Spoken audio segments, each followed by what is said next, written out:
mehre soyup bucuğunna hudilen keve benim kavlamatan mehrivan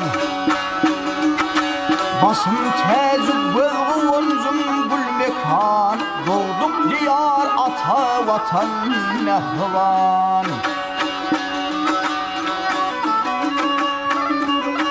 arsın kerameti demin yaylası elim zahan sehdiyanıp nelifi Yuvur oğlum bir yad insan balası cennet yurdum Türkmenistan nehrivan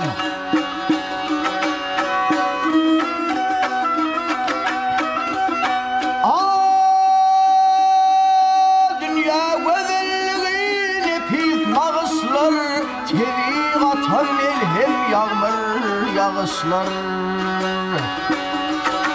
hem fırdasın tutar hoşoval kuşlar